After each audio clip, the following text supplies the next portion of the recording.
Okay, this is going to be a quick low-tech video for our brush class. I'm trying to do this without too much work.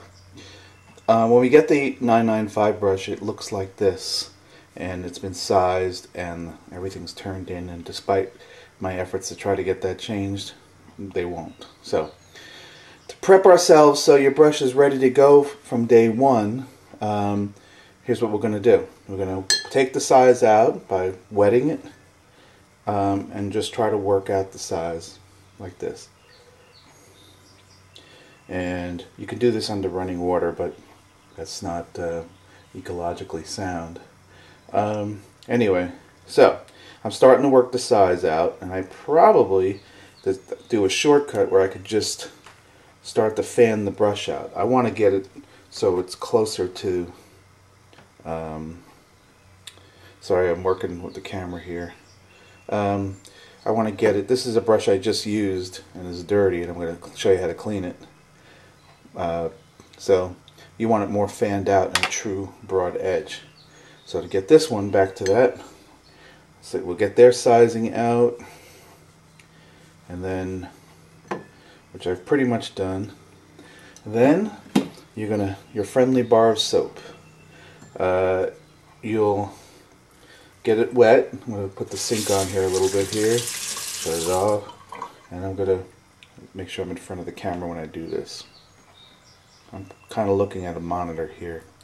So what I'm doing is, at a very low angle, I'm just starting to work that soap into the hairs like that. Put the soap down, and then this is the way I clean a brush. A low angle, meaning low angle like not bent up like this. I just start to work the hairs like this, back and forth, very gently. Again, I apologize. I'm trying to do this in under 10 minutes here. And I work it so if there's pigment in it, this is how I'm pushing it out from the back of the brush to the front, working it back and forth, and then eventually it starts to get a little bit pasty. And this is where I'll start to retrain the brush right here. I'm fanning it out with my fingers, and for the first time out, you're going to exaggerate this, but you're going to like the fact that you're not going to spend your first day at Pacherio trying to work a brush that wants to close up on you.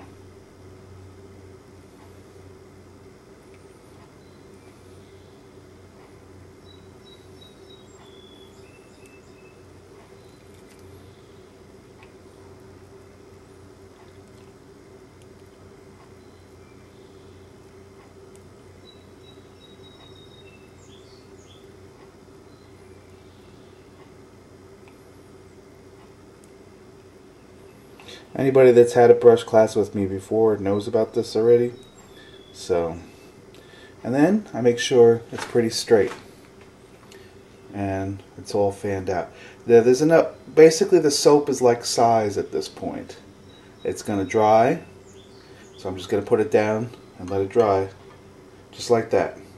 At no time should you let the tip be banged. Don't put it in a box or a drawer. Once that dries, it'll be pretty hard, and if you don't want to use the brush between now and Cheerio, it should hold that shape pretty good.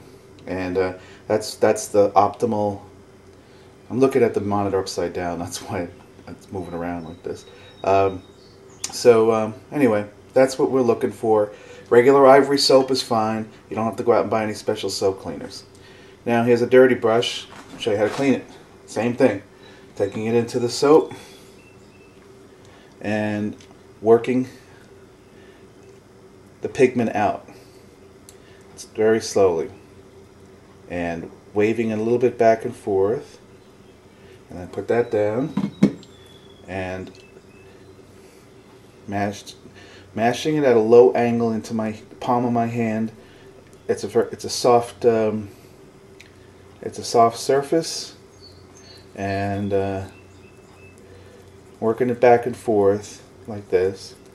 And then what I do is I'll take it in the water, dunk it, and squeeze to get the pigment out. basically, you do this until there's very little pigment coming out anymore. And then, so we can wrap this up, when you have hit that point, and I'm not there yet, I just sort of give it a quick rinse under the sink, and with a little trace, and once the brush is trained, I don't have to put as much of that soap in there, and then I fan it out again.